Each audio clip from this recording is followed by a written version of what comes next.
Vous n'exagérez pas, votre esprit travaille en fait contre vous. La lune de cette semaine n'est pas votre allié, elle déforme votre perception et vous n'avez pas le contrôle que vous pensez. Ce n'est pas un guide doux, c'est une force chargée, pointée directement vers Mars, et vous êtes en plein milieu de la cible, même si vous ne vous en rendez pas compte. Entre le 1er et le 7 mai, nous sommes entrés dans une cocotte minute cosmique. Vous pouvez exploser sur quelqu'un sans raison ou vous vautrez dans quelque chose que vous avez déjà surmonté. Ce n'est pas une coïncidence.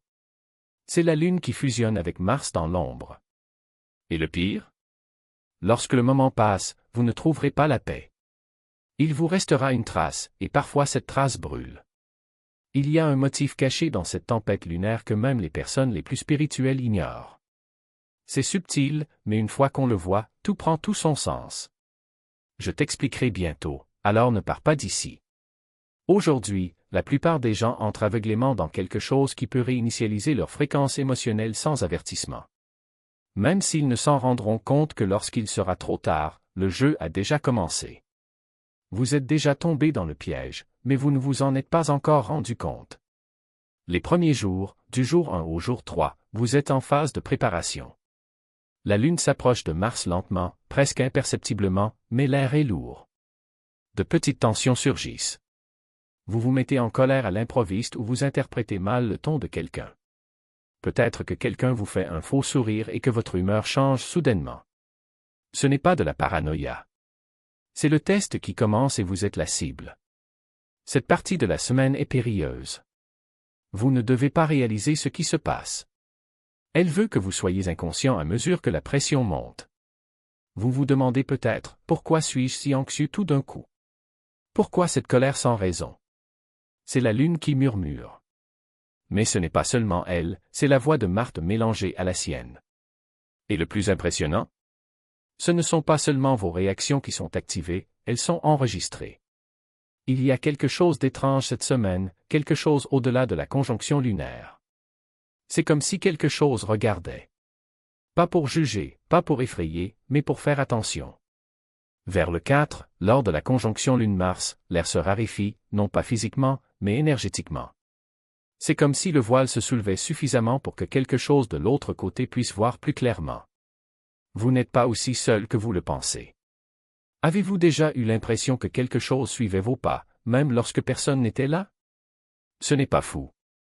Appelez les guides, sœurs cosmiques, observatrices, le nom n'a pas d'importance. Mais cette semaine, vos contrats spirituels sont en cours de révision. Non pas comme un tribunal, non pas comme un échec, mais comme un constat. Comment réagir quand la pression monte? C'est pourquoi l'énergie émotionnelle est si calculée. Ce n'est donc toujours pas brillant. Cette semaine n'est pas une question de punition, mais de standard. Comment agir quand personne n'applaudit? Comment réagissez-vous quand personne ne vous regarde? Le test n'est pas de savoir si vous cassez, mais de savoir qui vous devenez après votre rupture. Vous pourriez ressentir ce froid étrange lorsque vous êtes seul dans la pièce. La voix intérieure qui semble soudain plus forte. Le rêve qui insiste pour rester dans votre esprit le lendemain. Ce n'est pas de la paranoïa, c'est de la présence. Et voici le secret, il ne regarde pas pour juger. Il vous regarde parce que vous êtes en train d'être préparé. Préparé pour ce qui arrivera à la mi-mai, lorsqu'un changement bien plus important s'ouvrira. Mais avant que la porte ne s'ouvre, ils veulent savoir si vous êtes prêt à la franchir. Continuez à avancer, car quelqu'un vous regarde. Et ils se souviennent de ce que vous oubliez. Peut-être avez-vous oublié, mais quelque chose que vous avez fait ou n'avez pas fait début mars revient maintenant. Le croissant de lune de cette semaine n'est pas seulement une tache de lumière dans le ciel. C'est un point de contrôle, et chaque point de contrôle fait écho à un point de départ. Vous vous souvenez de la nouvelle lune de Mars? Qu'est-ce que tu désirais? De qui se transformait-il? Cette semaine, la lune apporte son retour. Cela peut prendre la forme d'un aperçu, d'un blocage, d'un signe, d'une synchronicité ou de quelque chose de petit qui semble étrangement familier. Cette semaine n'est pas une réaction, c'est une réflexion. Ce que vous voyez maintenant est la germination de quelque chose que vous avez déjà planté. Et si la pousse semble étrange, faible ou déplacée, ce n'est pas un échec. C'est votre signal pour changer de cap, vous reconnecter, vous ajuster. Beaucoup de gens paniquent lorsque ce qu'ils ont commandé n'arrive pas dans un emballage cadeau, mais l'univers ne fonctionne pas avec des nœuds et des rubans. Il travaille avec l'alignement. Alors posez-vous la question, ce qui se déroule actuellement correspond-il à l'énergie que vous pensiez émettre en mars? Sinon, tant mieux. Maintenant tu sais. Maintenant, vous le réparez. Tout désaccord est une correction de cap cosmique. N'ayez crainte. Utilisez-le. Parce que ce qui s'en vient n'est pas seulement le résultat de vos actions, c'est le résultat de votre intention. Et si vous pensiez que le croissant de lune était le point culminant, vous aviez tort. C'était juste le roulement de tambour avant la révélation. Le moment est venu. La gâchette est appuyée. L'expérience passe à l'action. Le 4 mai n'est pas n'importe quel jour. C'est le moment où la Lune entre en collision avec Mars, ni doucement, ni subtilement, mais avec friction et feu.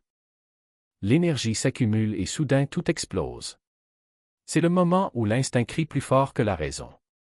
Ce n'est pas de la clarté. C'est un courant, une vague de force qui ne vient pas d'un plan à long terme, mais d'une réaction chimique cosmique. La Lune transporte vos données émotionnelles. Mars est l'étincelle. Ensemble, ils créent une combustion. Combustion émotionnelle. Certains exploseront, d'autres s'effondreront.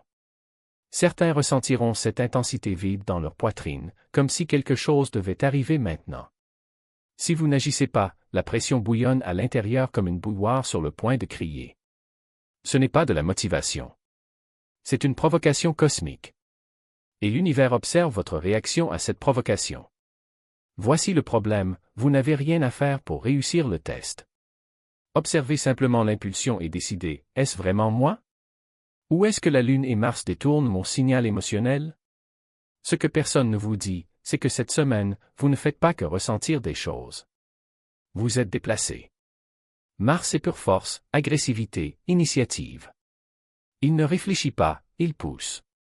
La Lune reçoit, porte, se propage. Ensemble, ils créent une chaîne. Mars injecte, la Lune délivre. Et cette conjonction peut durer une seule journée, mais son écho se propage tout au long de la semaine. Imaginez une goutte d'encre dans l'eau. Le contenant tout entier change, pas d'un seul coup, mais petit à petit, complètement. Cette dispute gênante du 5, cette effusion d'émotions le 6, ce n'est pas le hasard, c'est l'effet résiduel. Vous ne réagissez pas à la réalité, vous réagissez à ce qui a été injecté dans votre domaine. Le champ est émotionnel, invisible, interne, mais il a du poids. Et cette semaine, il porte une énergie volatile qui ne vient pas de vous. Mais cela vous affectera sans aucun doute. Voyez à quelle vitesse vous souhaitez répondre. Et ce n'est pas une coïncidence. C'est une invitation. Une invitation à voir ce qui se passe lorsque vous arrêtez de lutter contre le courant et commencez à naviguer avec lui. Parce que cette énergie n'est pas là pour vous détruire, elle est là pour vous montrer où vous vous trompez encore. Où te caches-tu encore? Où tu fais encore semblant de ne pas ressentir ce que tu ressens, que tu ne veux pas ce que tu veux, que tu n'as pas peur de ce dont tu as peur. Avez-vous déjà remarqué que, ces derniers jours, certaines personnes semblent volontairement vous gêner? Comme s'ils étaient juste là pour tester votre patience, votre compassion, votre capacité à ne pas exploser. Il ne s'agit pas d'eux. Il s'agit de vous. Il s'agit de ce que vous faites lorsque la pression monte. Si vous réagissez automatiquement, si vous avalez, si vous explosez, si vous faites semblant de ne pas l'avoir vu. Chaque choix est une donnée. Chaque réaction est un vote. Et l'univers compte. Et ne pensez pas qu'il s'agit uniquement d'émotions. Le corps vote également. Ce mal de tête qui surgit de nulle part, cette tension dans les épaules qui ne disparaît pas, cette fatigue qui n'est pas le sommeil, ce sont des signes. Pas à cause d'une maladie, mais d'un désalignement. Votre corps ne ment pas. Il le ressent avant que l'esprit ne le comprenne. Il s'enregistre avant que la conscience ne le remarque. Et maintenant, il vous dit, faites attention. Parce que ce qui se passe à l'extérieur n'est que le reflet de ce qui se passe à l'intérieur. Et ce qui se passe à l'intérieur n'est pas seulement le vôtre, c'est collectif. Cette semaine n'est pas un test d'endurance. C'est un test de présence. Il ne s'agit pas de s'accrocher, il s'agit d'être ici, maintenant, sans s'enfuir. Sans anesthésie. Sans distraire.